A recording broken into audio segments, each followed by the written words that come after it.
Welcome everyone. How are you doing in this early Friday? My name is Shim Gabriel, and this is the August Powerhouse 2020. We're back once again,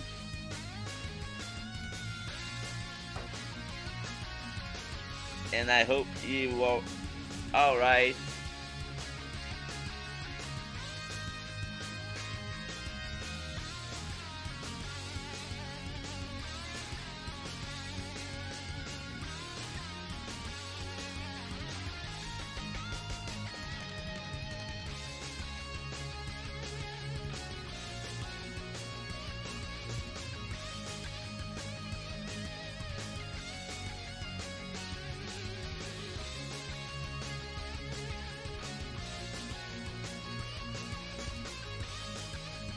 And talking a little bit about the this marathon.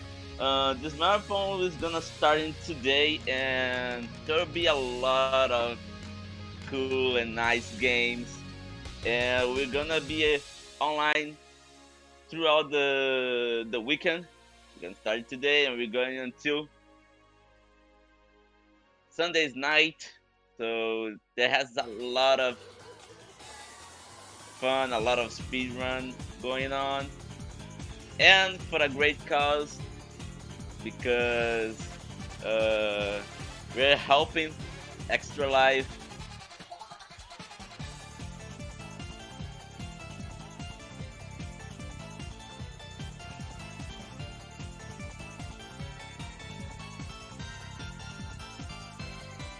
And for those who don't know what is Extra Life, I'm gonna talk a little bit about the about this incredible movement.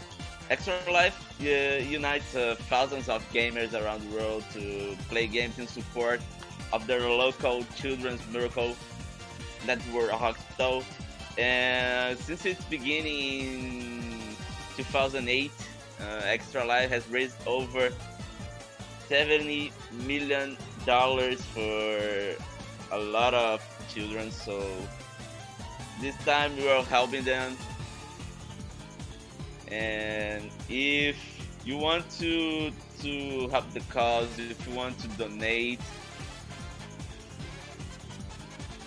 there is a command in the chat, exclamation mark donate. There will be the link for you all to donate. And we're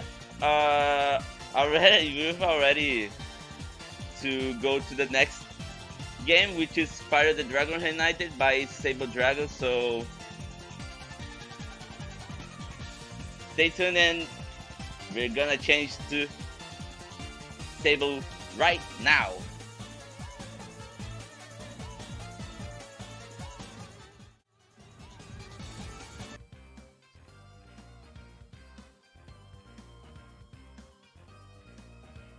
So,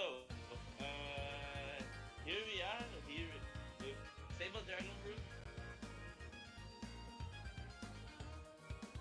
So, Sable, do the honors. The show is all yours, and everyone enjoy the beginning of August Powerhouse 2020, everyone. All right, thank you very much. In that case, let's just get started. I see that there's already $1 raised, so that's a great start. This is for Extra Life, a charity that focuses on, you know, supporting children through gaming. And so I'm so stoked to be a part of that, and I really appreciate that I was given the opportunity to lead off this marathon.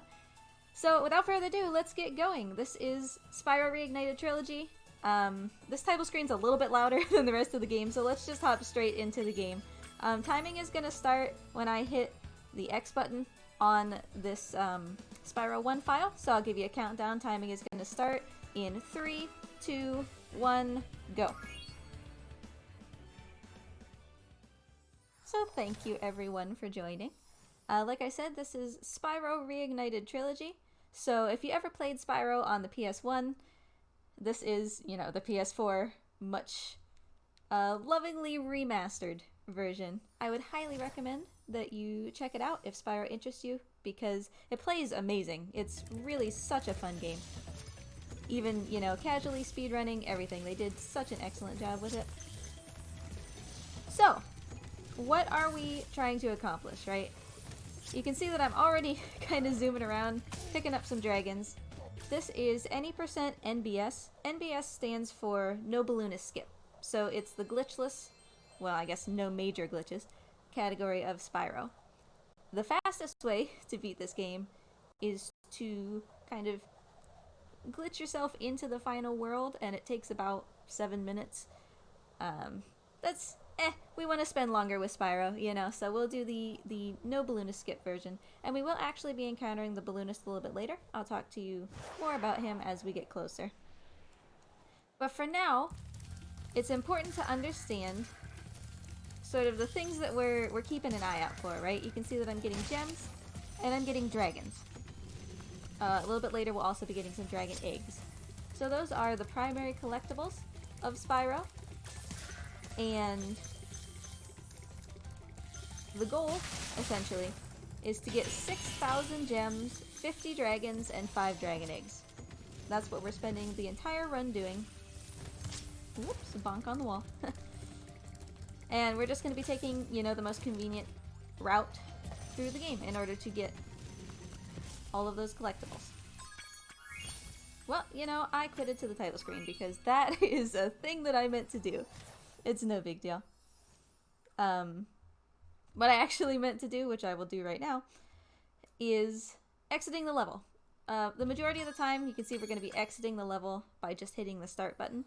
At the end of every level, there is a portal that you can go through that will take you back to the home world. But why run to that when you can just exit the level, you know?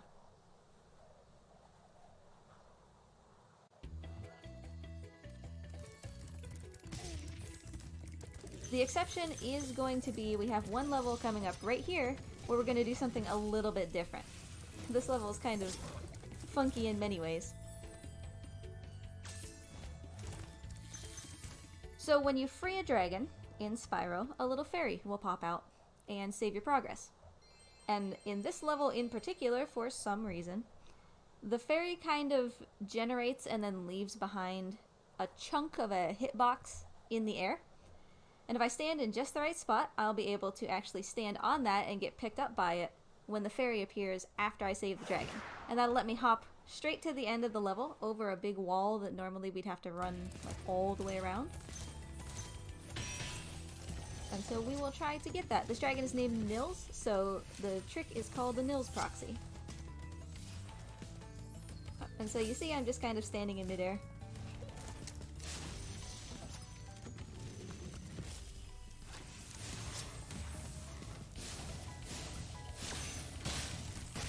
So unlike essentially all of the other levels that we're going to be heading through as we go through this speedrun, we're going to exit this level in a bit of a different way. I said before that I usually intend to exit the level with the start menu, but this time we're going to use the guidebook. That's essentially like a compendium of all the levels that are in the game, and this time I'm going to choose to open the guidebook and tell it to take me back to the home world that way. And the reason is, when you exit a level, you come out in front of the portal that you went into, if you exit, you know, via the start menu. If you exit via the guidebook, you'll come to where the balloonist, who we will talk about in a minute, would take you if you chose to use the balloonist. And in this particular case, that's a bit faster. It's a bit closer to where we want to be.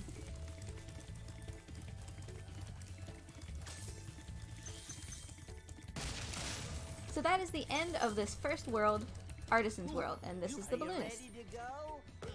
We talk to him at the end of every world, and he says, hey, I want you to do such and such a thing. What it is varies depending on what world you're in. And until you do that thing, I'm not going to take you to the next world. So this balloonist said, hey, I want you to free 10 dragons before I'll let you leave Artisans. And we did that. We actually have 11 dragons, because eventually we're going to need 50. And so these balloonist requirements are what is setting the pace of the speedrun.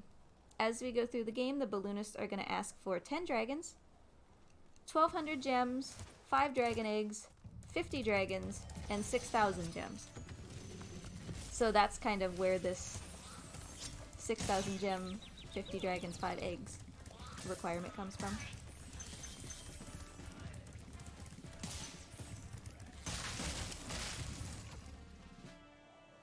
Now, if you've never played Spyro before, the gems have different values depending on what color they are. Red is 1, green is 2, blue is 5, yellow is 10, and the elusive purple gem is 25.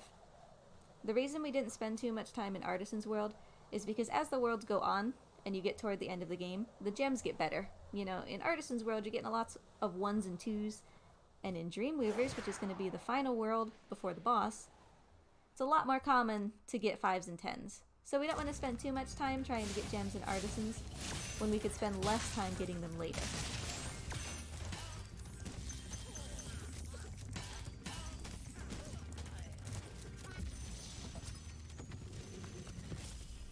And you can also see up in the corner of the stream is my lizard. His name is Morty. Goes by Mort. Technically his name is Artorias, after the Dark Souls character, but he looks more like a Mort than an Artorias.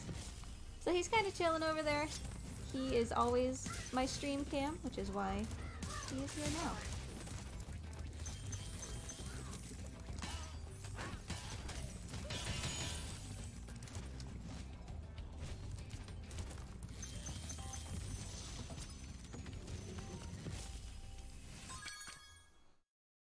So we're blitzing our way through Peacekeepers.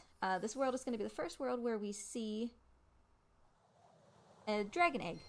And dragon eggs are going to be carried by blue thieves who run really fast. If you ever played the original PlayStation 1 Spyro, they were a lot slower in that version. It's kind of a little bit unforgiving in this Reignited version. They are very speedy.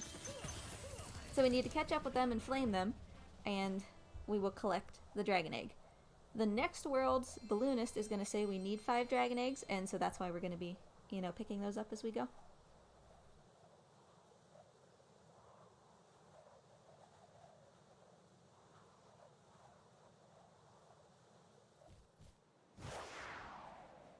So we'll get our first blue egg thief in this world.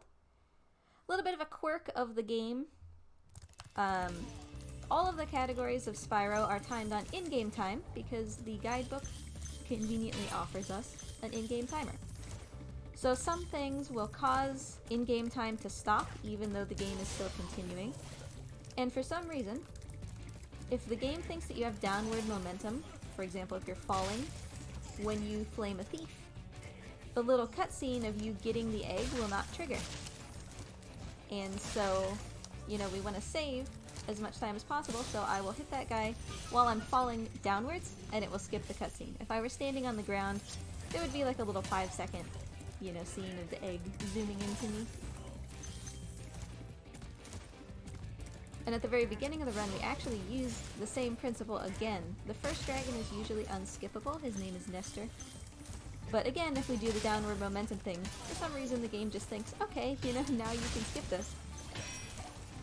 And we avoid having to watch Nestor that way.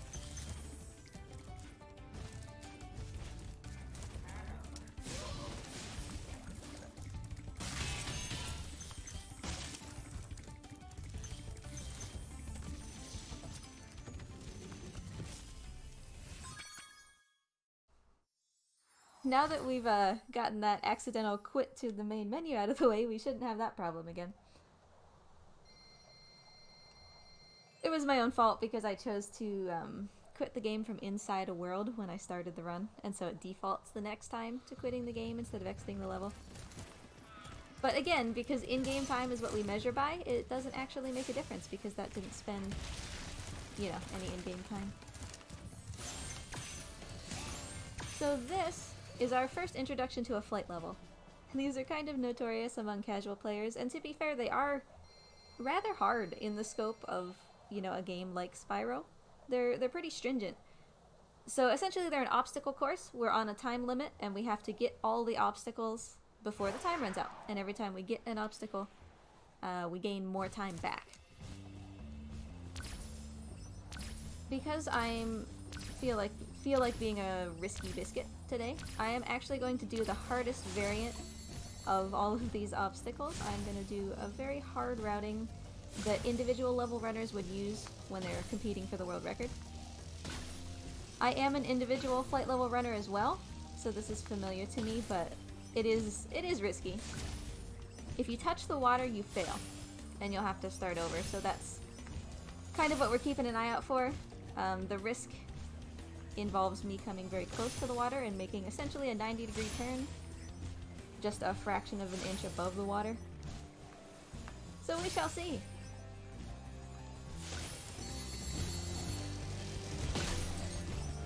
Alright, so we'll grab this. Risk it for the biscuit. Very nice. Dropping in mid-air is a quick way to turn, but of course the negative of dropping is, you know, then you're falling very quickly toward the water. But that worked out just fine.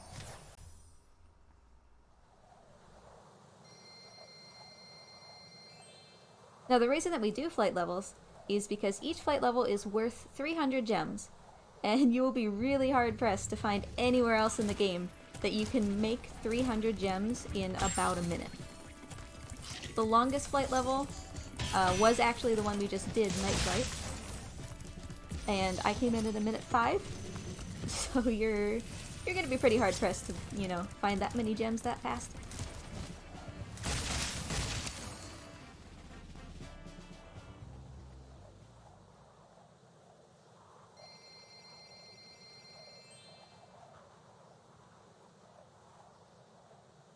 So we're heading into the world's boss. Every world in Spyro does have a boss. It's Spyro. I mean, the sky looks like Dark Souls here, but let's be real, this isn't a Dark Souls level boss. In fact, we're not even gonna fight him. His name is Dr. Shemp. But he doesn't really, you know, have any gems that are worth it compared to how long it takes to fight him, so we're just gonna kind of wave, say hi, and then leave.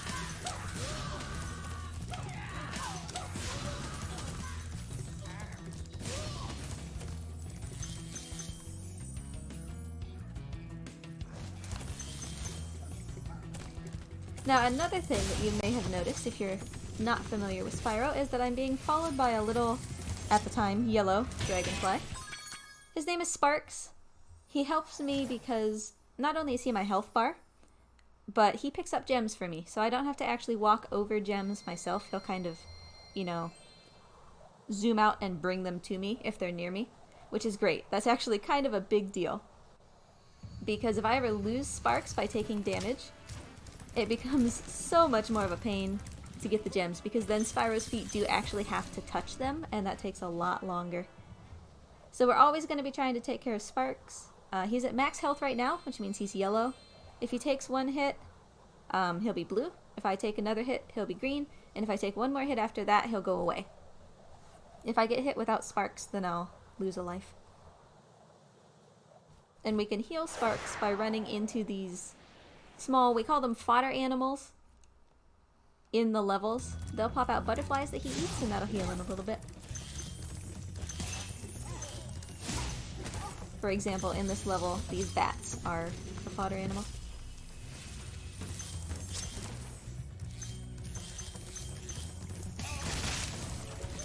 Actually gonna stop and pick up this too, because there was a gem that Sparks didn't grab earlier, and we want to make sure we're pretty on pace for the gems that we need so that we can have the 6,000 by the end of the game. Because if we don't have that 6,000, we won't be able to go to the boss world. Because the balloonist will kind of get grumpy and be like, you haven't collected enough gems, what are you doing with your life? And then he won't let you go forward until you have 6,000.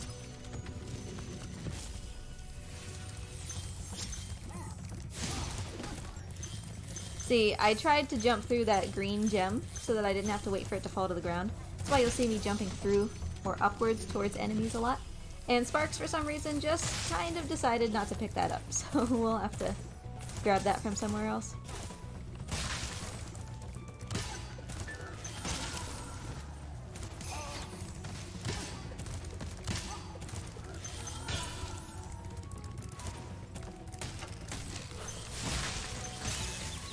Somebody hit me with a snowball. That wasn't very nice.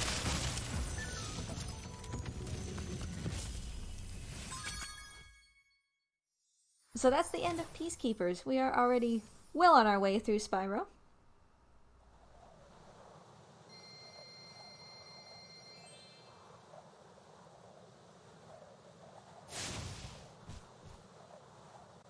And so this balloonist in this world is going to say, hey, I'm not going to take you to the next world unless you have 1,200 gems. If I have done everything right, which I surely hope that I have, we will have 1,200 gems. And so onward we go.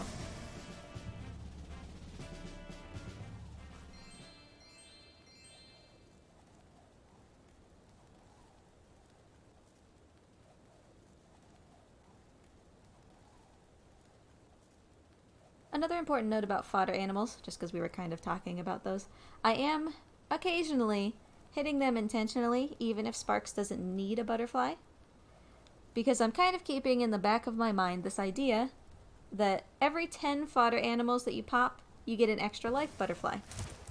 An extra life butterfly will heal Sparks all the way, no matter where. Whoa. That thief! That thief juked me! We'll make that up later. There's an easy makeup thief. An extra life butterfly will heal Sparks no matter how injured he is. So even if he's completely gone, an extra life butterfly will bring him back to yellow.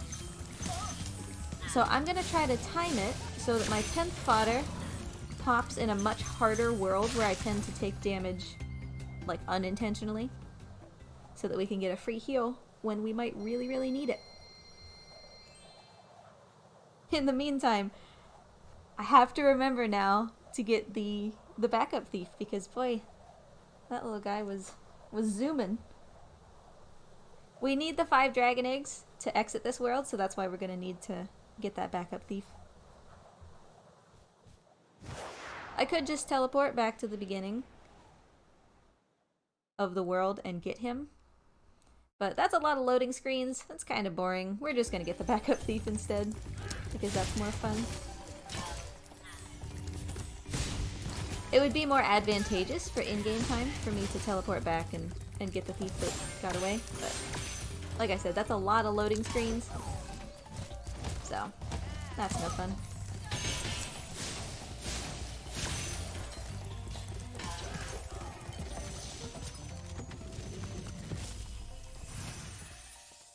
So another little fact, right? I just let that dragon play for a little bit. Speaking of in-game time doesn't play when dragons are playing.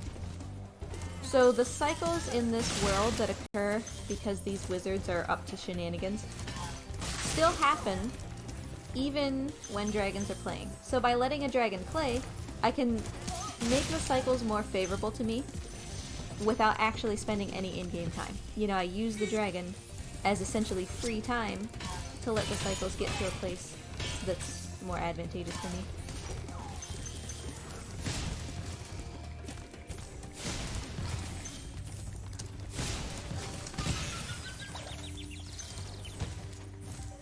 It's a little bit risky here to have this green Sparks because I'm going to take an intentional damage, and that means I will be left without Sparks.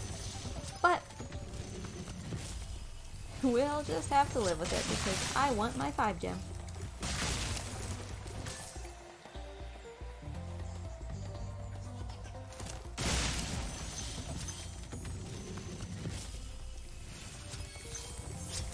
I am going to take the intentional damage off of that chest. Those fireworks chests will hurt you if you charge into them, which is why I took a damage there.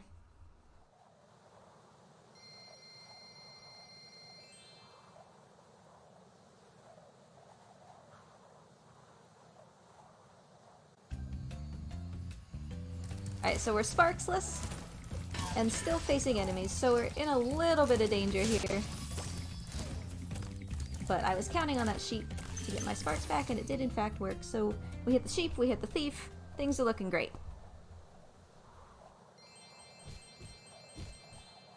In the meantime, while we are chilling through these loading screens, don't forget that we are supporting Extra Life Charity. They give 100% of their proceeds to children's hospitals to support children who are facing difficult and complicated diagnoses. So don't forget to donate to a good cause.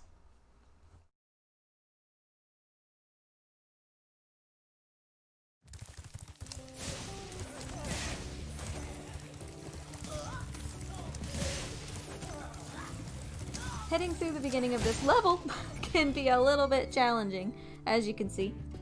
No biggie, we'll go back about 5 feet, and it won't really matter. Because you need to get through these wizards very quickly. If you don't, the cycling will be a little bit weird, and there will be a jump that I will not be able to make. That was on purpose. So I want this wizard to be coming back toward me in the background, and he is. So that I can meet him here, and this one will also be coming towards me. Just kidding, dude, I didn't need your gem anyway. Forget it. What a troll.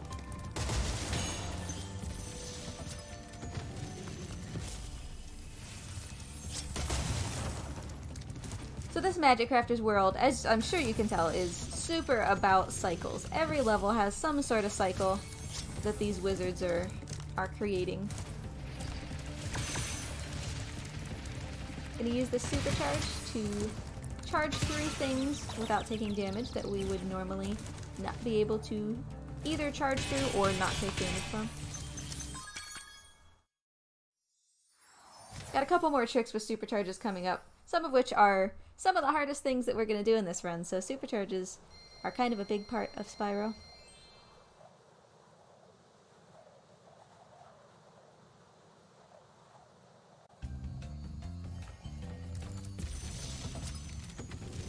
Green Sparks again. Boy, Sparks is really being a champion here. Putting up with a lot of nonsense.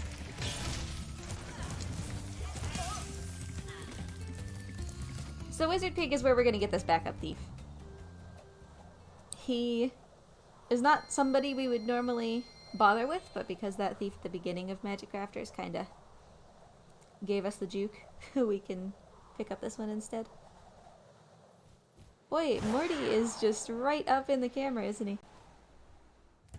He loves all of you. He wants to look at you. He loves video games, by the way. He just adores... he adores watching TV. Like the bright colors and everything moving, he just loves it.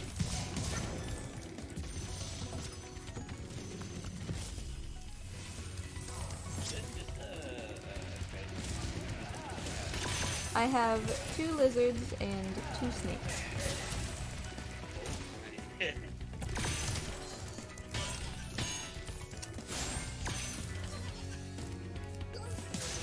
Morty is usually the one on stream, but every now and then some of the other ones will make an appearance.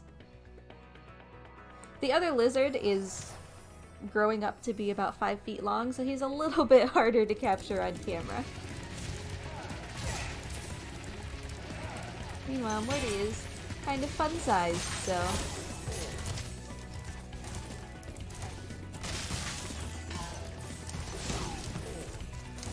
So he took an intentional death there, just kind of to go back to the top of the supercharge, which is more advantageous. And we will get this backup thief here to make up for the one who didn't want to get got.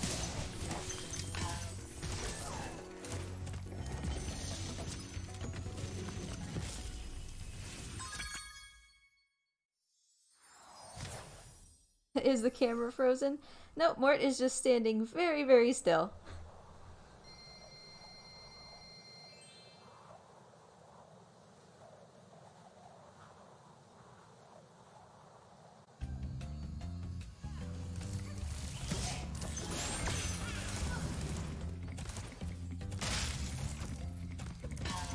So heading here into another flight level. This one can be a bit of a challenge.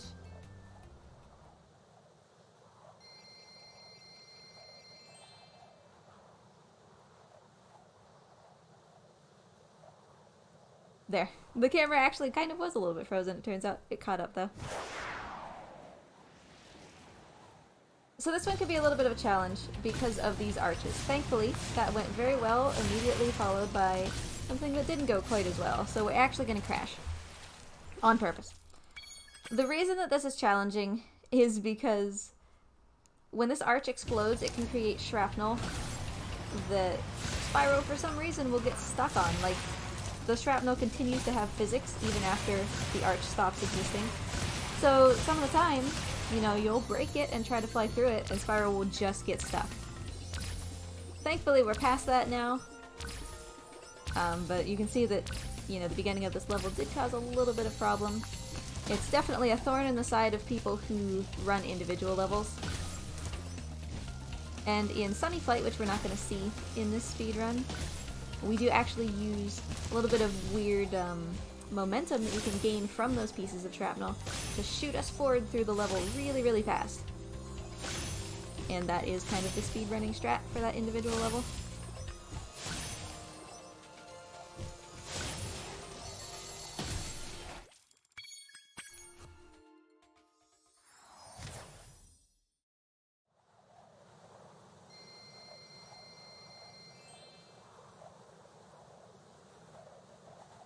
You may also notice that at the end of flight levels, I am running into a wall or trying to run into anything, basically. And the reason for that is it cuts Spyro's animation short. That was true in both the original and in this. He'll do like a long flying up into the air type thing. Or if you run into an obstacle, it just cuts it short and it ends the level immediately.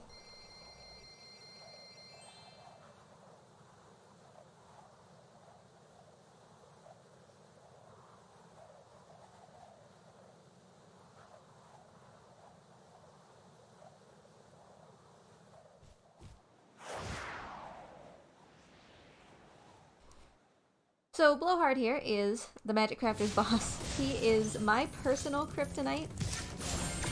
I don't know why. He's just a little bit challenging. These green wizards are notorious as the most difficult enemies in Spyro, but it's not even usually them that gives me a problem. As with any other Magic Crafter's level, you know, this is very cycling dependent. So we'll try to get the quick cycle here on Blowhard, which will involve some damage abuse, but since we came into Blowhard with a yellow sparks, we're actually looking pretty good to do that.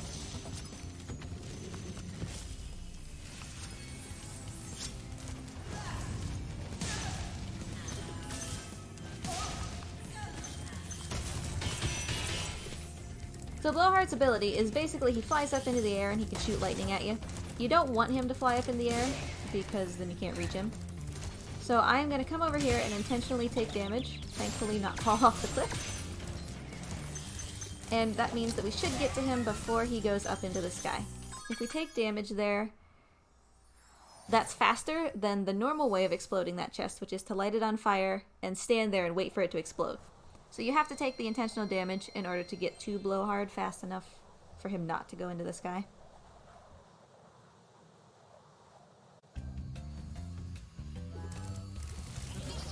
Pick up that fodder as we go, and we have the 5 dragon eggs, so we're good to move on.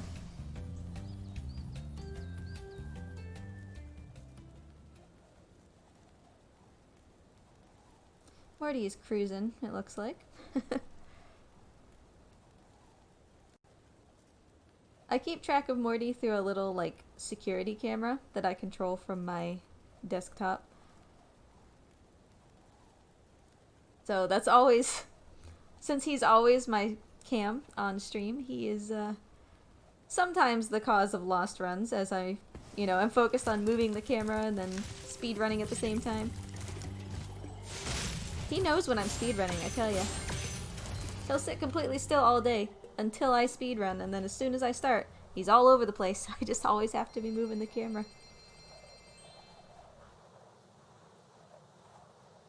So Beastmakers is widely regarded as the most difficult world of Spyro.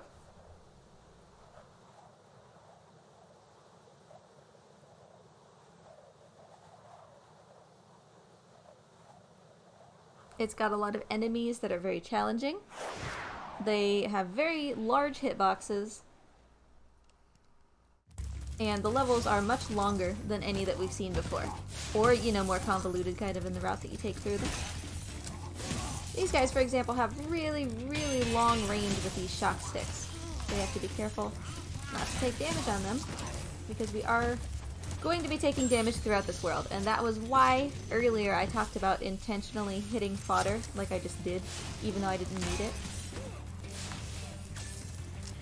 we want that extra life butterfly to pop, because we will probably need the heal at some point.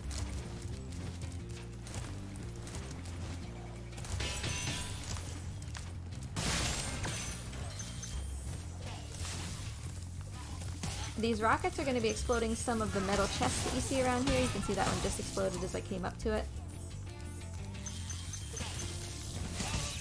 And I am basically just going to damage tank. We're eventually going to get this cycle to be a little bit more in our favor.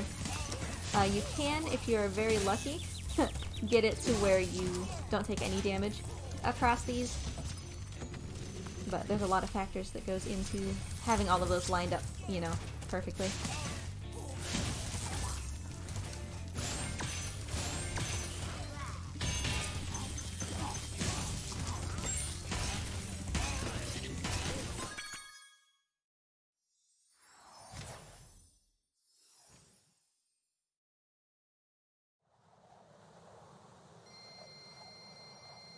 So two worlds that you might recognize if you've ever casually played Spyro exist in this world. They are Misty Bog and Treetops. Treetops in particular is kind of notorious for casual players. It's very hard to figure out.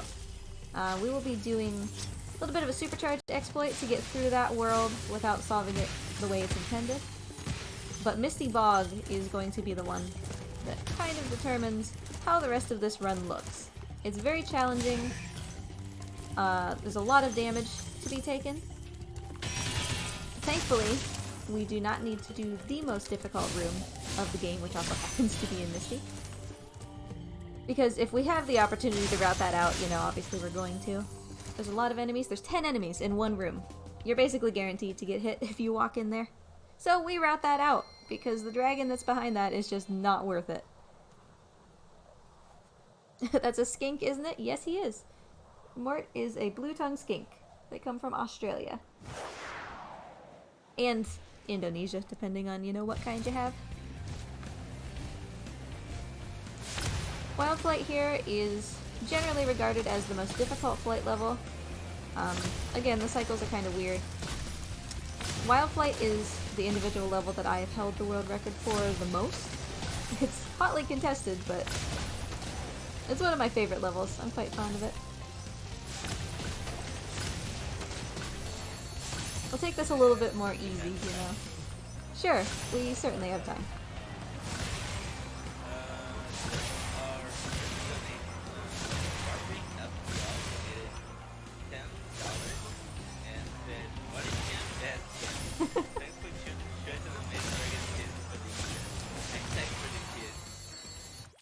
Thank you. I know that person. Hope you're doing well. Remember that if you want to donate to Extra Life, there is a comment on the chat. It's exclamation mark donate. So you donate there, you have our host here reading the name. So to help the cause and have your donation read. So keep going. Yeah, thanks for the dono, Warwick. We appreciate it.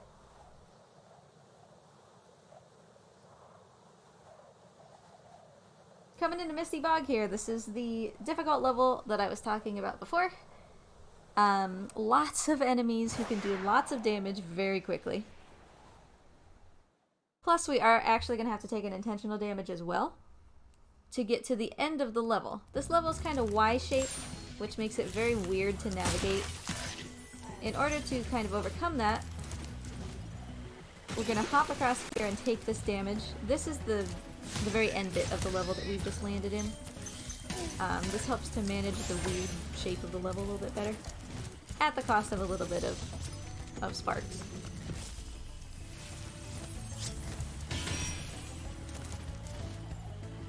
And that rock that we hopped off of actually wasn't there in the original Spyro, so this is a completely new route just for the Reignited version.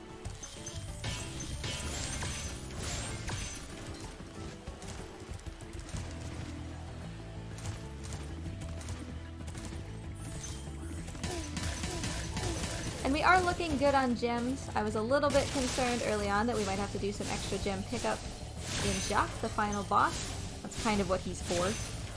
but we're actually looking pretty good. We wanted to be at 3230 coming out of Magic Crafters, and we were at 3240. So we even have a little bit of wiggle room. Those frogs also lined up very nicely. How they choose to line up is random. So they lined up in such a way that I could get most of them pretty easily. Okay. Just gonna intentionally take a death here. Why did I do that? Well, I did it because the camera usually is supposed to spin when you free that dragon, and you're supposed to look like I am looking now. And I wasn't, so it charged me into the water, and it wasn't worth it to continue on with no sparks. So I just intentionally took the death, because once you come back, you have yellow sparks again.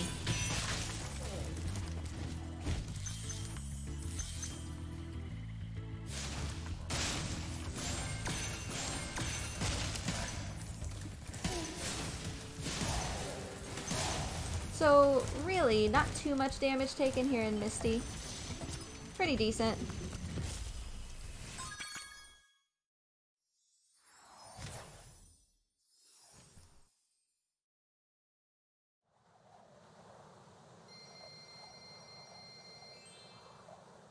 And then of course coming up we do have Treetops.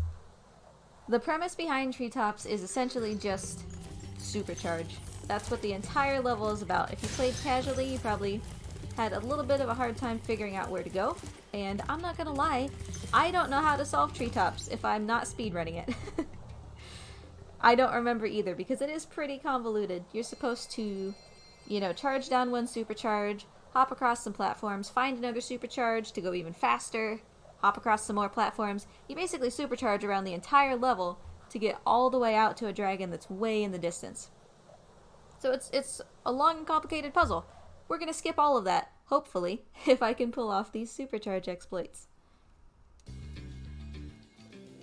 Even Spyro ends up a little bit annoyed when he saves the dragon that's all the way out there. He's like, you could have found an easier place to get stuck.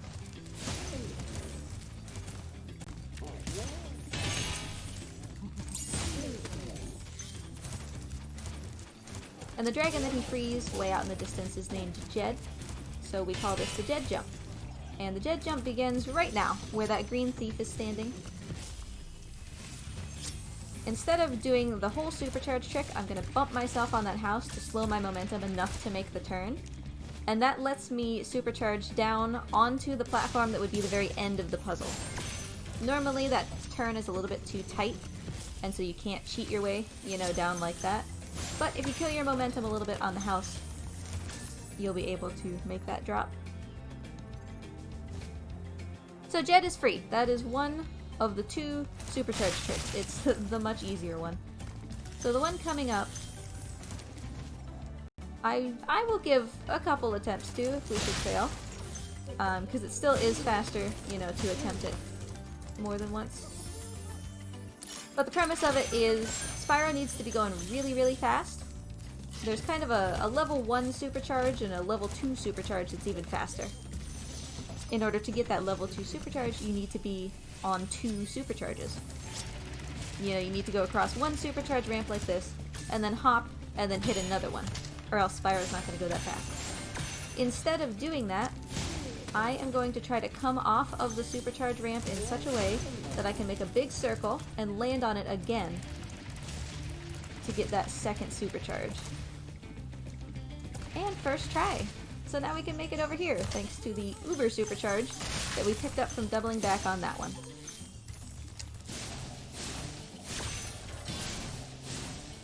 What a relief.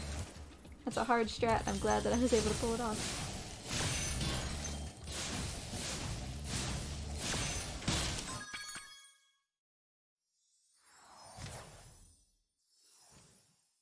So that's what we've got for Treetops. And then we will be heading into the boss of this world, Metalhead. I would call Metalhead a genuine boss. Like, he is actually, you know, you need to have some big brain moves sometimes against Metalhead. There's a little bit of RNG involved. He's going to have some pylons that are lit up in front of him. And you can only hit them when they're green. You need to knock all of them down in order to hurt him and make him move on. So there's a little bit of strategy about, you know, which pylons you want to start with, but how they light up is pretty random. So you kind of have to think on the fly.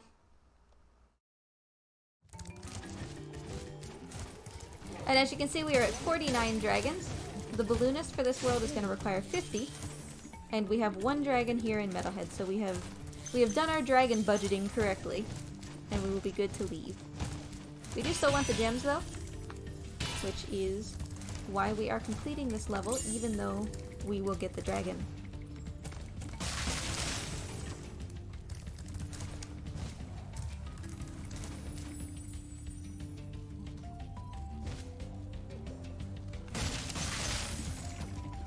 Thank you for the good luck, everybody.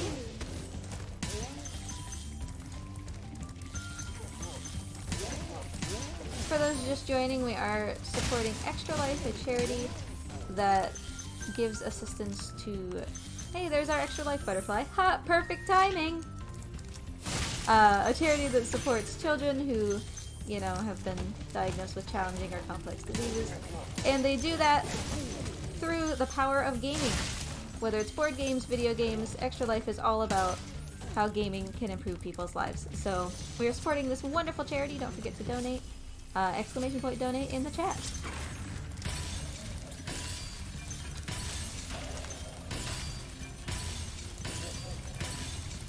That was actually fairly nice. I am gonna go back and get these gems while I'm at it.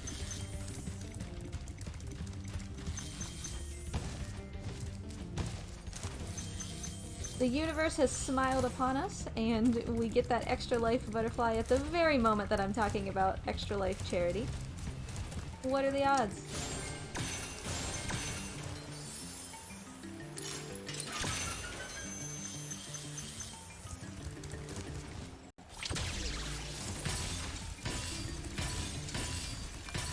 Ooh, this looks very good. Nice! That might be the nicest second phase metalhead I've ever had. The skill point was for not taking damage against metalhead.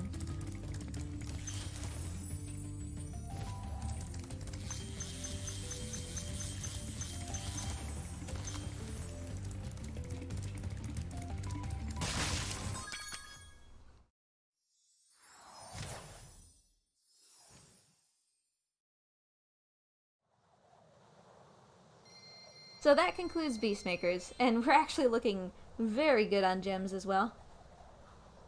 That might mean I want to try something a little risky in the final world. We shall see.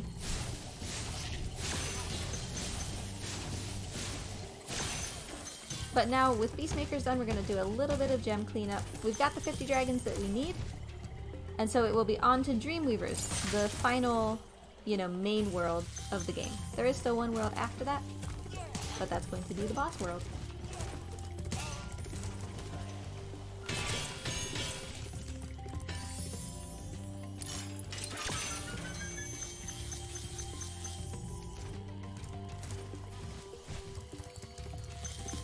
Alright, so we've got our 50 dragons. Prey says go ahead to Dreamweavers. And because of the kind of the way that Dreamweavers is set up, oh, we have so many gems. This is great. Because of the way Dreamweavers is set up, I said before that as the worlds get later and later, they have better and better gems, which is true, except Dreamweavers kind of balances that out by having really, really long levels. So we actually don't do most of Dreamweavers because it's no longer worth it to spend that much time in a level just to get the gems.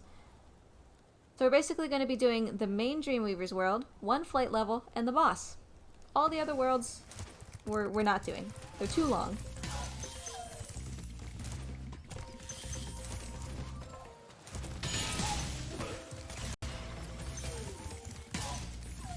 You might notice that guy got shrunk. There's actually a guy in the middle. I can't change the camera right now, but there's a guy in the middle who has a cannon. And when he shoots these guys, they get, you know, either big or small, depending on when he shoots them. So that's what's causing all of these enemies to change. And I am about to take that guy out because that cannon is super annoying. And because we need it ourselves. We need to make these big guys small so that we can get past them, because Spyro can't charge large enemies.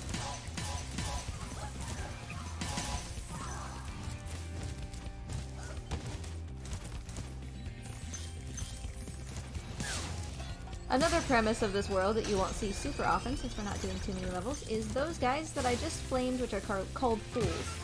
They're basically timers that are, you know, corresponding to platforms. When you smack them, they'll start their timer, the platform will come down, or go up, depending on, you know, what you're doing. And you have until they pop back out to do whatever it is you need to do.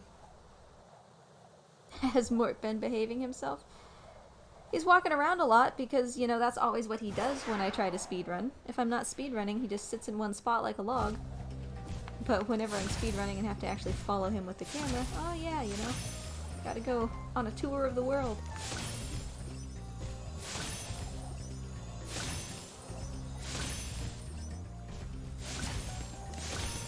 Icy here is our final flight level.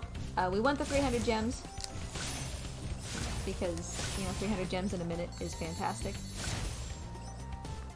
We should come about the mid-50s, assuming everything goes well for this flight level.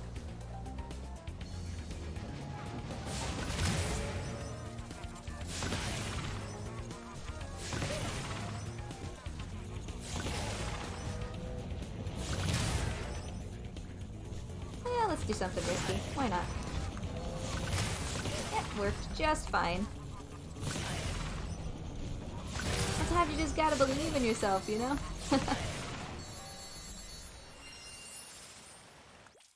Yep, mid-50s. It's exactly what we want to see.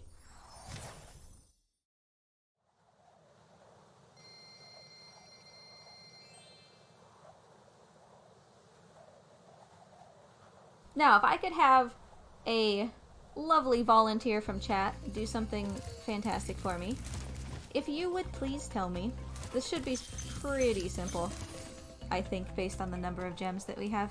If you would please tell me, on your calculators, what 6,000 minus 5707 is. Just want to be sure that we hit this 6,000 exactly as we're supposed to. Otherwise I can do head maths, but boy, I'm not good at math. It's, I think, 207 or 97, right? yeah. Okay. Yeah. Thankfully that was a fairly easy number compared to what our gem count can sometimes look like.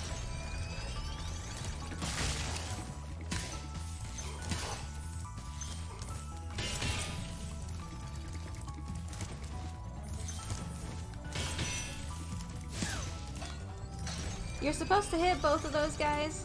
I'm not going to, because that takes more time. But one layer cake, whew, makes that jump a lot harder.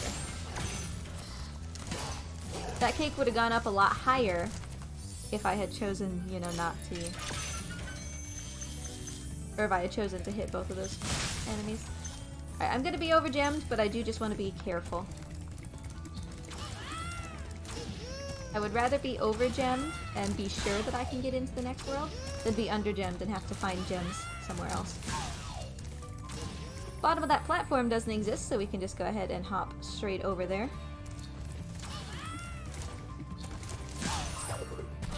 Skill point for not taking any damage against Shock. He is this world's boss.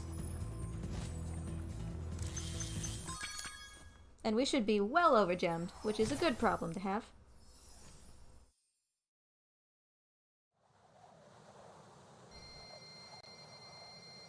Sancho, you were not wrong. I did, in fact, need more than 4 gems. Way to math.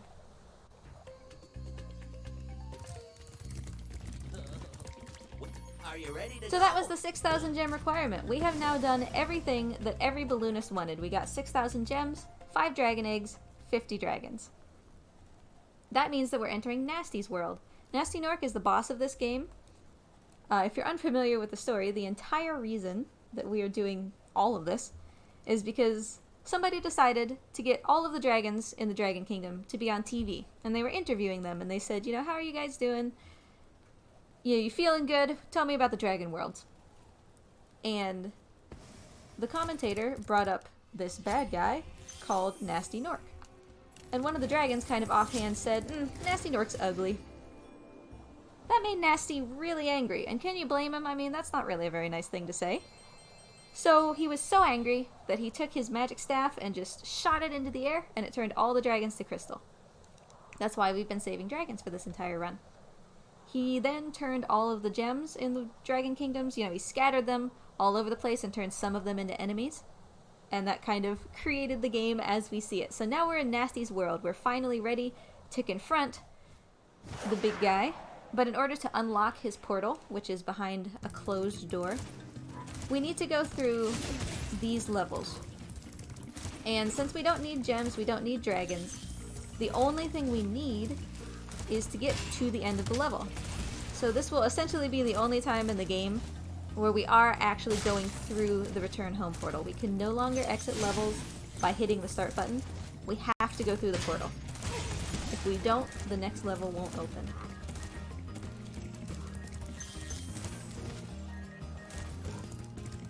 So without needing to worry, about collecting anything, if get hit by that guy on purpose, we could just go ahead and head straight for the end as fast as we can. Blue sparks here is good enough. We are going to take an intentional damage. And there's the end of that level.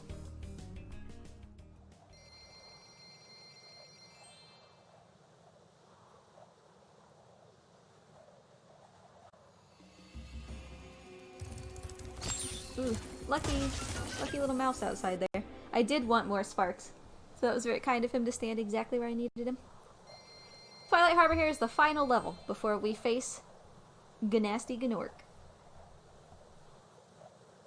And again, just trying to get to that return home portal as fast as possible.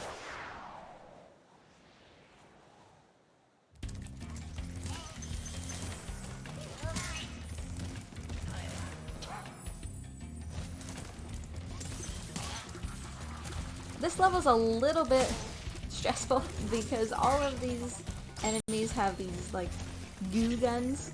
They shoot purple jelly. And if they hit you, you will go flying. And because of the, the orientation of this level with all this water next to it, if you go flying, you're probably going to land in the water. And if you land in the water, it's really hard to get back out, so. Kind of cheese our way in between those dragons' wings so that we can keep the supercharge and supercharge all the way to the end of the level. Normally you would have to free that dragon to get him out of your way so you can supercharge through there, but there is a small window in between his wings.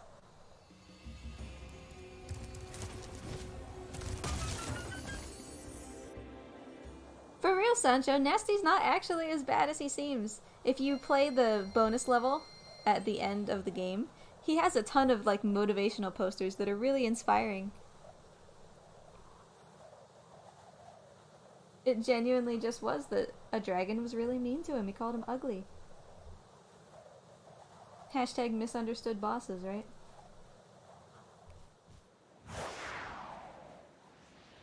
So here's Gnasty Gnorc. He is going to be the final level. And timing is actually going to stop once I flame him for the second time. We'll have to hit him twice. These thieves have keys that are locking me from progressing through the level. So we're going to need to take care of both of them. These are the fastest thieves in the game. I missed my first opportunity to get him, but I did get him on the second. So, he wasn't able to get away. They are extremely fast. It's not uncommon to have to chase them for 4 or 5 cycles before you can get them in a casual playthrough. We cannot hit Nasty early, unfortunately, and in fact it's important that I try not to. He has a really big hitbox around his body, and if I were to bump into him, I would just fall into the purple goo. Purple goo means you die, and when you die, you go back to before you ever got any of those thieves. So it's quite a long way back. You need to be sure that you're not too close to Nasty. Who is, to be fair, maybe not classically attractive, but deep down he's probably a good guy. Alright, so we're coming up on time here. As soon as I flame Nasty, time. We're gonna check real quick at what the in-game time was. You're toast, Gnorc. But you are toast, Gnorc. That was Spyro, any %? No balloon skip. We didn't skip any balloonists, as you saw. We did all of their requirements. So we will pull up the in-game menu here, the guidebook, to see what our in-game time was. And that will be the end of this run. A 30:33 is pretty decent for a marathon run. I can definitely be happy with that. So thank you all for joining. I really appreciate you having me. Don't forget to support Extra Life. It has been so great to be able to do this in support of a good cause, and I would love to see this marathon hit that $500 goal. I know that we have incentives coming up for other runs, so check those out. Donate to the ones that seem interesting to you, and have yourselves a wonderful day, everybody. Thank you so much. I will give Morty treats for all of you.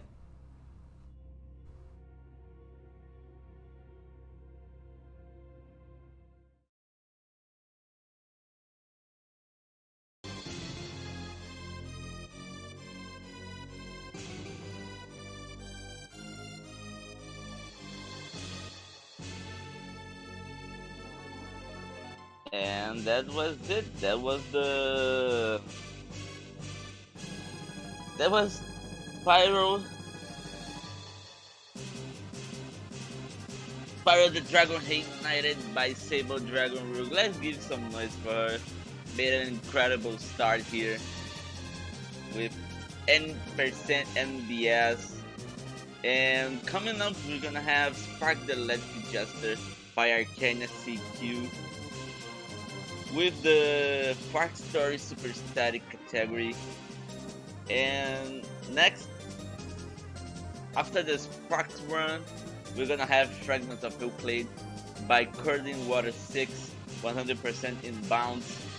So welcome everybody to the August Powerhouse 2020. We just started and we are raising money for Extra Life, which is an incredible movement. So if you want